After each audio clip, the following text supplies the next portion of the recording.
Hello, hello. Hello, hello. Nice Shopify jersey.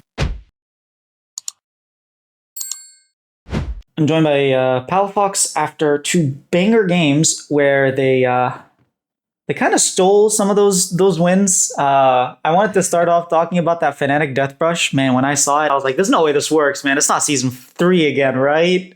Who called for that? Juan was like, I'm gonna be a bit sneaky here, and then I think like Jay was calling it off, and I was like, no. I think like this is really good. Like someone's gonna come here, and then like we ended up. I don't know. I was in it, but Juan called it. Juan called it. All right, yeah, that was definitely a throwback and a little heartbreaking. But anyways, we move on. How are you feeling after those games? Because I can imagine, Shopify, we're feeling a bit dejected, a bit tilted. You guys also feeling the tilt, or like maybe relief? Yeah, I'm not really sure. So so this is the thing, right? Is that normally early games have been our weak points, I feel. And I think you can even see that with like I think we died a bit in the last game on like bot lane. We went for some fights that we shouldn't have. Um, and I don't know. Throughout the entire series, I was kind of just feeling like we're a bit too scared, just to pull the trigger or like to fight. Something that Shopify, like I don't think Shopify is a better team than us. I think that mechanically we're better, and like when the fight is started, we're better. But we're just not pulling the trigger first, so it just means that we're going to die. Like one person is going to die, right? Um, and I kind of just feel like we're not that confident in our engages, don't actually understand our angles. Example, first game, I think Ash is our start, but we didn't really want to start with Ash. And the second game, I think we need to be a bit more creative with how we like zone control and who needs to be in the group, but we just didn't identify that till later. Can I ask where that comes from? Because when I think of NRG, I think confidence. I think five champions. I think who's known to be like engaged. So when you're saying like you're afraid to pull the trigger, that seems like maybe something you guys wouldn't struggle with. Uh, I mean, I just think it's I don't want to go too into depth, but I just think it's like something that you can see if you really look at the games, you know? All right, that's fair. Um, game two starts very interestingly with Dokla, dying, and then Contract's getting a huge lead from that. Uh, Yeah. People were saying that this is Dokla's sort of attempt to put a case for him playing more ranged top laners. Is that is that a thing where Dokla's always trying to play ranged top laners, and you guys are like, no, it's Kasante duty?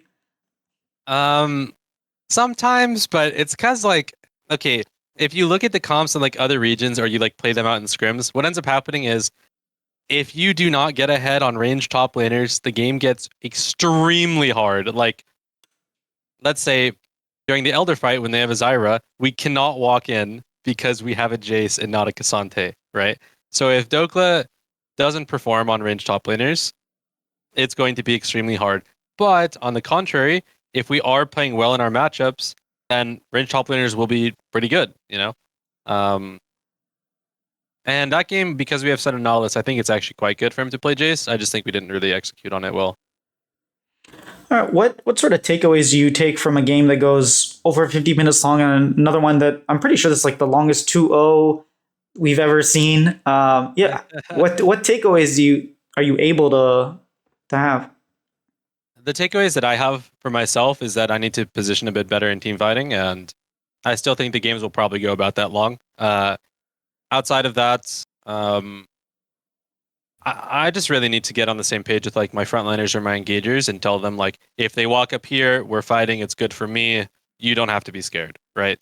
Um, if you look at like C9's games, Gen G's games, T1 games, like they're all really creative. They all know their space. But I don't really feel like we have that down yet. So and like you can even see it. I think when I'm on like Azir or like the ASOL like last week against IMT or not last week, like a month ago, right? At this point, um, like I have an engage button and I know when they're inting, so I'm just like they're inting. Let's fucking go, right?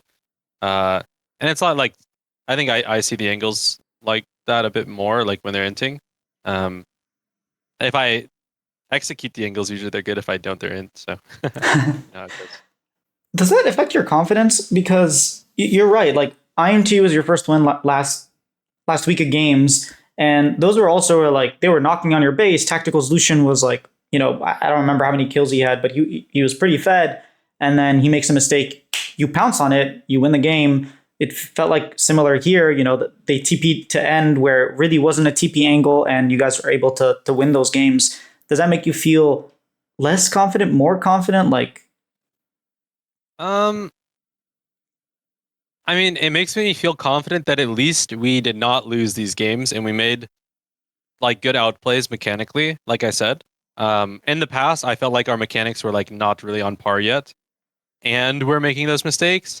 So it's like a step-by-step process, right? Like the build up for most teams, it's like as long as you have the mechanics, as long as you are able to teach areas, teach zones, like you'll make it there, and stuff like that's making me feel a lot more confident going into like playoff time.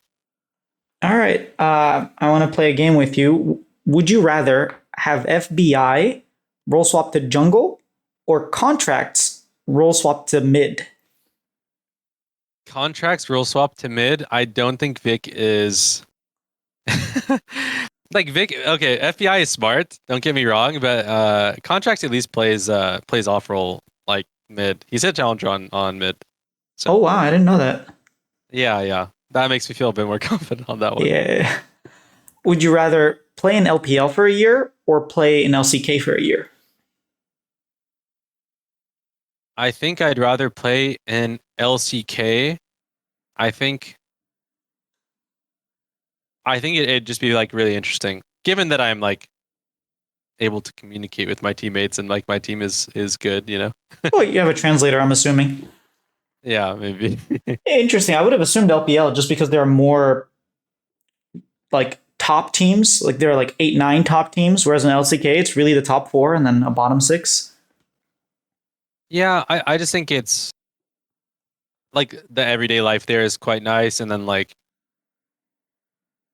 depending on how I do, how everyone does, it could go either way, right? Because I don't even think like T1 is like heads and shoulders above anyone right now, right? And you know,